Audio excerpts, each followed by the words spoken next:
श्री हरि श्रीमद् भगवद गीता के अध्याय 9 श्लोक 1 से 18 के हिंदी अर्थ को सुनेंगे। श्री भगवान बोले, तुझ दोष दृष्टि रहित भक्त के लिए इस परम गोपनीय विज्ञान सहित ज्ञान को पुनः भली भांति कहूँगा, जिसको जानकर तू दुख रूप संसार से मुक्त हो जाएगा।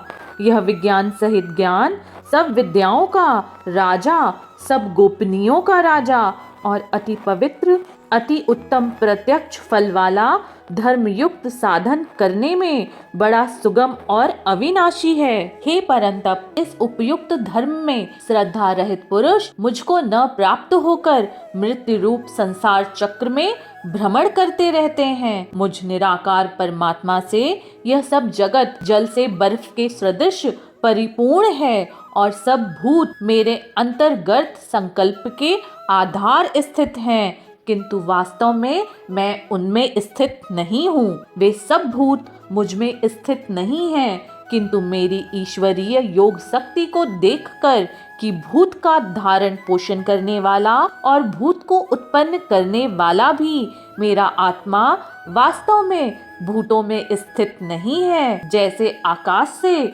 उत्पन्न सर्वत्र विचरने वाला महान वायु सदा आकाश में ही स्थित है, वैसे ही मेरे संकल्प द्वारा उत्पन्न होने से संपूर्ण भूत मुझ में स्थित है, ऐसा जान। हे अर्जुन, कल्पों के अंत में सब भूत मेरी प्रकृति को प्राप्त होते हैं, अर्थात प्रकृति में लीन होते हैं, और कल्पों के आदि में उनको मैं फिर रचता हूँ। अपनी प्रकृति को अंगीकार करके स्वभाव से बल से परतंत्र हुए संपूर्ण भूत समुदायों को बार बार उनके कर्मों के अनुसार ही रचता हूँ। हे अर्जुन, उन कर्मों में आसक्ति रहित और उदासीनता के सदृश स्थित मुझ परमात्मा को वे कर्म नहीं बांधते। हे अर्जुन, मुझ अधिष्ठाता के सकाश से प्रकृति चराचर सहित सर्व जगत को रचती है, और इस हेतु से ही यह संसार चक्र घूम रहा है। मेरे परम भाव को न जानने वाले मूढ़ लोग मनुष्य का शरीर धारण करने वाले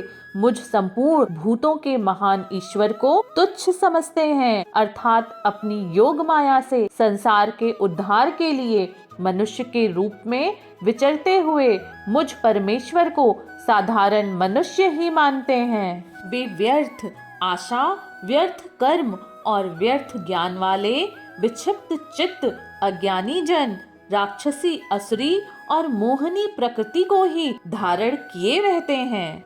परंतु हे कुंती पुत्र, देवी प्रकृति के आश्रित महात्मा जन मुझको सब भूतों का सनातन कारण और नाश रहित अक्षर स्वरूप जानकर अनन्य मन से युक्त होकर निरंतर भजते हैं। वे दृढ़ निश्चय वाले भक्त जन निरंतर मेरे नामों और गुणों का कीर्तन करते हुए तथा मेरी प्राप्ति के लिए यत्न करते हुए मुझको बार बार प्रणाम करते हुए सदा मेरे ध्यान में युक्त होकर अनन्य प्रेम से मेरी ही उपासना करते हैं। दूसरे ज्ञान योगी मुझ निर्गुण निराकार ब्रह्मा का ज्ञान यज्ञ के द्वारा अभिन्न भाव से पूजन करते हुए भी मेरी ही उपासना करते हैं, और दूसरे मनुष्य बहुत प्रकार से स्थित मुझ विराट स्वरूप परमेश्वर की पृथक पृथक भाव से उपासना करते हैं।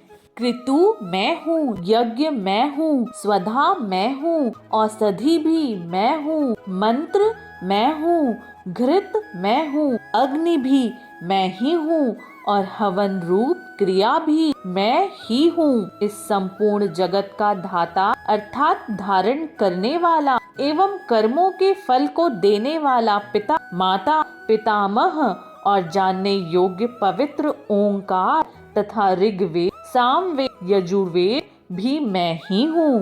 प्राप्त होने योग्य परम धाम भरण पोषण करने वाला, सबका स्वामी, शुभ का देने वाला, सबका वास स्थान, शरण लेने योग्य, प्रयुक्त कार न चाहकर हित करने वाला, सबकी उत्पत्ति प्रलय का हेतु, स्थिति का आधार, निधान और अविनाशी कारण भी मैं ही हूँ।